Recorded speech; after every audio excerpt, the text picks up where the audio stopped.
Bones of Progress Chapter 1 First contact is usually ceremonial. It is speeches in silence, carefully arranged body language, and an exhausting amount of patience. It is translators clicking furiously, diplomats smiling too long, and everyone pretending that misunderstanding is charming instead of dangerous. I have attended more first contacts than I care to remember, and they all blur together after a while. Different species, same rituals. Different shapes, same caution. This one should have been no different. The humans were barely a footnote on our charts. 2 inhabited star systems, both within a tight local cluster, their trade output negligible, their military presence almost laughable by galactic standards. They were young, painfully young, still carrying the behavioral scars of recent planetary unification. The kind of species that usually needs centuries before it stops tripping over its own ambition. Naturally, I volunteered to attend. Not because they were important, but because they were unusual. Species that emerge into space with only a handful of systems often develop interesting survival quirks. Sometimes those quirks are cultural, sometimes biological. Occasionally, if one is unlucky, strategic. We spoke galactic standard. They insisted on it, even though it was clear the language still felt foreign in their mouths. Their translators lagged behind their thoughts, forcing them to slow down, to over-enunciate, to gesture excessively, as if clarity could be physically pushed across the gap between us. They arrived without nobility, no titled representatives, no hereditary envoys, no ceremonial caste. Instead, their delegation consisted of miners, engineers, pipe layers, maintenance chiefs, and what they casually referred to as infrastructure specialists. I remember thinking it was either a sign of extreme confidence or extreme ignorance. Possibly both. From the moment they stepped onto my ship, something felt wrong. Their eyes never stopped moving, not in fear, not in awe, in assessment. While the linguists typed and the diplomats spoke, the humans drifted. They paused mid-conversation to examine wall paneling. They crouched to inspect floor seams. One of them knelt to listen to the sound a door made when it closed, tilting his head like a predator evaluating prey. They apologized constantly. "Sorry," one said. "Already removing a panel cover." "Apologies," another muttered while peering into a cable trunk. "Is it all right if we look?" a third asked, already looking. I should have stopped them. Protocol states that visitors are not permitted to examine ship infrastructure during first contact. It exists for good reasons, most of them written in blood. But they were polite, earnest. They asked before touching anything of consequence. And at the time, I believed the greatest risk lay in weapons systems, navigation cores, shield harmonics. I did not yet understand where the true danger lived. They gestured, typed, nodded, and smiled as their translators struggled to keep up. All the while, their hands traced shapes on the walls. Their fingers counted fasteners, their eyes memorized the spacing between access points. When a door opened too quietly, they stopped everything. They knelt. They examined the track. They asked permission to open the floor panel beneath it. We allowed it. At the time, we believed we were being gracious hosts. We thought we were indulging harmless curiosity. The meeting ended without incident. No treaties signed. No threats made. Just exchanged data. Border zones, pirate activity, trade corridors, nothing technological. Nothing classified. We sent them home with smiles and the quiet confidence that they would take centuries to matter. I slept well that night. 6 months later, I stood aboard a human station and realized my mistake. Their station was unimpressive. That should have reassured me. Its hull plating was utilitarian, its corridors narrow, its lighting functional rather than elegant. It was clearly designed for extended missions rather than permanent habitation. No grand atriums, no cultural flourishes, just efficiency. Then I heard a door close. It slid shut with a controlled hush that immediately set my frill on edge. It wasn't silent. Silence can be accidental. This was intentional. A sound tuned to communicate completion without disturbance. I turned and stared at the seam where the door met the frame. The tolerances were tight. Too tight. I watched it open again. Smooth, no stutter, no vibration. No wasted motion. When it sealed, it felt confident. Like it trusted itself to work every time. I found myself crouching to inspect it, mirroring the very behavior I had dismissed months earlier. Their maintenance chief noticed. "You all right?" She asked casually. "Yes," I replied, because admitting discomfort to a human feels like handing them a blade and asking them to be gentle. I opened a nearby fuse box. I expected disorder. Every species has it at this stage. Cables bundled wherever they fit. Redundancy added haphazardly as an afterthought. Labels written by technicians who assumed no one else would ever have to read them. Instead, I found a grid. 12 fuses arranged in layered tiers, compact and symmetrical. Heat dissipation channels carved into the housing. Clear labeling, not decorative, but functional. The entire assembly occupied the same volume as ours. We used 8. They used 12. I stared at it longer than was polite. How? I asked before I could stop myself. The human shrugged. Spacing. Heat flow. You leave room for problems to grow. We don't. I laughed, reflexively. It sounded like a joke. It wasn't. As I moved through the station, the pattern repeated. Access panels aligned with invisible logic, allowing technicians to trace systems intuitively. Pipe junctions placed to minimize stress, reducing failure points. Cable runs bundled cleanly, layered by function rather than convenience. Nothing was advanced, everything was thoughtful. Back aboard my ship, the familiar began to feel wrong. Our doors were louder, slower, their bearings excessive. 55 ball bearings supported a single door assembly. 55 identical components doing the same job, because redundancy was easier than optimization. The human door used 15. 15 bearings, fewer parts, better seal, faster operation. I removed the service panel and stared at my own door like it had betrayed me. The sound, the wasted motion, the unnecessary complexity, it all screamed indulgence. A species so accustomed to abundance that it never learned restraint. That was when understanding began to form. We had not given the humans weapons. We had not shown them reactors. We had not taught them shields or targeting systems. We had shown them maintenance. The bones. Every ship, every station, every empire rests on hidden systems, cables, pipes, access corridors, and junctions designed to be repaired when everything else is on fire. The glamorous components mean nothing if energy cannot reach them, if fuel cannot flow, if damage cannot be isolated. Humans saw that immediately. They did not marvel at our weapons. They watched how we fed power to them. They did not ask about shields. They examined how we routed coolant. They did not admire our doors. They listened to them. They noticed patterns on wall panels that indicated access points. They memorized the spacing of floor seams. They watched how we opened and closed doors in vacuum. Then they went home and rebuilt those ideas from memory. Improved them. Not stronger. Not faster. Better. When we encountered human ships again, docked beside Imbakandi vessels, the unease returned stronger than before. The hulls were still human, crude, thin, but the way their turrets integrated with the frame reduced stress fractures. The exhaust flaps articulated smoothly, reducing thermal buildup.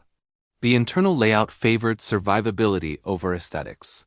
They were learning too quickly. Not because we taught them technology, but because we taught them philosophy, efficiency scales. A species that builds cleanly iterates faster. A species that iterates faster adapts sooner. And a species that adapts sooner becomes dangerous long before it becomes powerful. That is what frightened me. Not their aggression, their attention. They watched everything. They copied nothing directly. They improved everything. And we had invited them to do it. By the time I returned to my own ship, I could hear its inefficiencies. The doors hissed too loudly. The panels vibrated unnecessarily. The pipe networks felt chaotic, as if designed by multiple minds that never truly spoke to one another. My ship was fine, but fine was no longer good enough. I began to understand what the humans truly were. Not conquerors, not innovators in the dramatic sense. They were optimizers. They looked at a system and asked, not how powerful can this be, but why does this exist the way it does? And once you start asking that question, everything becomes negotiable. I did not speak of my concerns at first. There are moments in governance when silence feels safer than honesty. When a thought is too incomplete, too disruptive, to release into a room filled with people whose careers depend on the current version of reality remaining intact. I convinced myself that my unease was personal. A quirk of perception. A reaction born from spending too much time around engineers and not enough around diplomats. That lie lasted exactly 3 weeks. The first report arrived quietly, buried in routine analysis from a mid-tier trade consortium operating along the human frontier.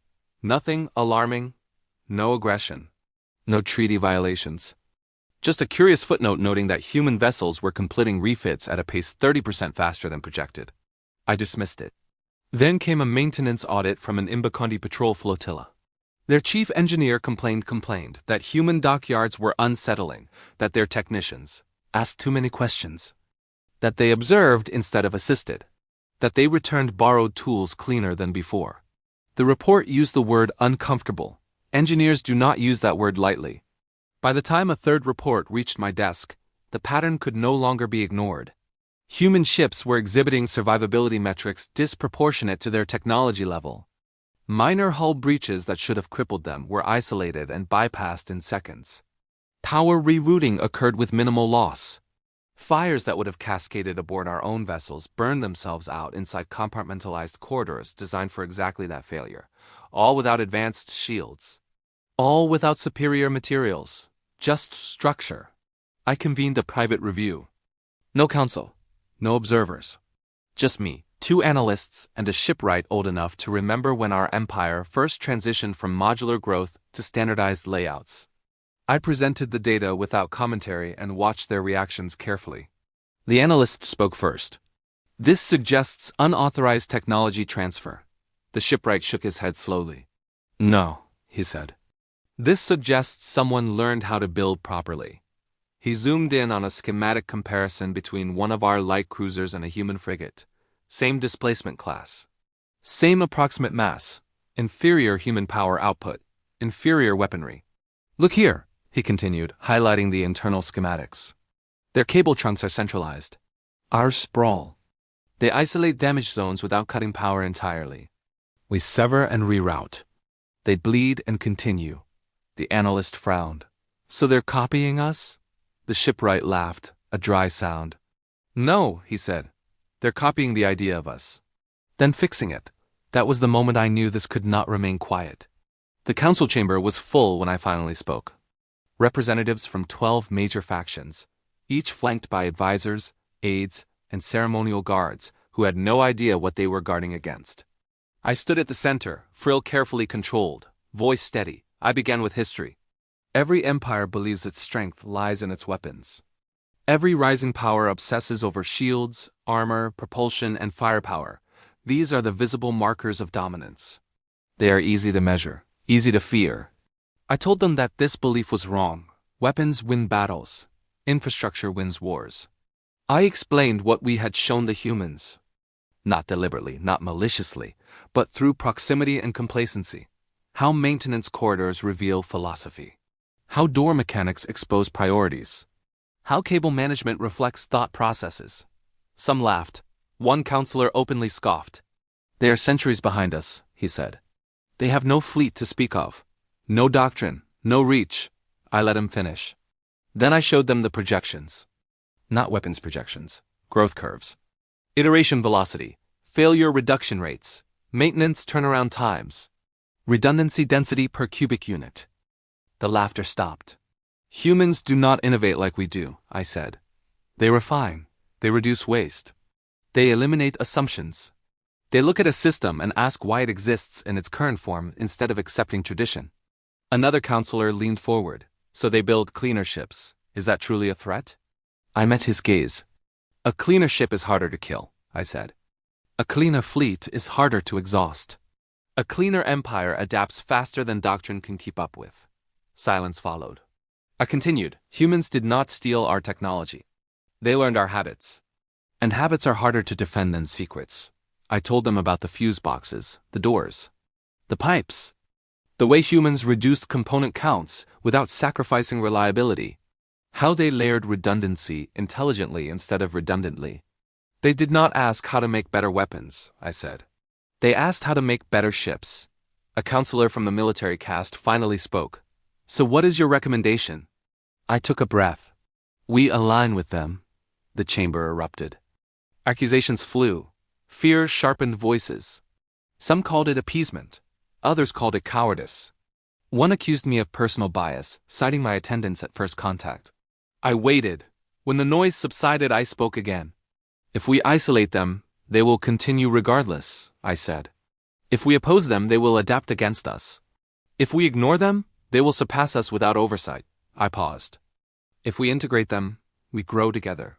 That was when I revealed the final piece. I had already acted. I had liquidated personal holdings, entire estates. Generational wealth accumulated over centuries. I had purchased one of the Imperium's most advanced frigates, fully crewed, fully operational. Gasps filled the chamber. And, I continued, I delivered it to human space. Outrage followed. I raised a claw. I did not gift it, I said. I let them see it. I explained everything. The dock visit. The open maintenance corridors. The accidental misplacement of control access credentials.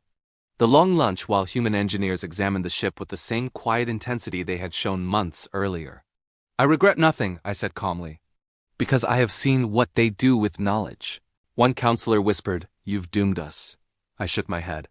No, I replied. I've accelerated us. I explained what humans would build. Not superweapons. Not planet killers. But fleets that refuse to die. Ships that reroute, adapt, and continue long after doctrine expects them to fail. And when those ships fight beside ours, I said, we will learn from them just as they learned from us. A final voice spoke from the chamber's edge. What if they turn against us? I answered honestly. Then we would face an enemy who understands infrastructure better than anyone in the galaxy. That risk already exists. The session ended without consensus. But history does not wait for unanimity. Within a year, human-designed maintenance philosophies spread through joint projects. Our ships grew quieter, faster to repair, harder to cripple. Human engineers integrated seamlessly, not because of charisma, but because their designs worked. And the humans? They continued to grow. They continued to refine. They continued to look beneath the surface of everything they touched. They never asked permission. They never needed to. They understood something the rest of us had forgotten. That progress is not built on spectacle. It is built on bones.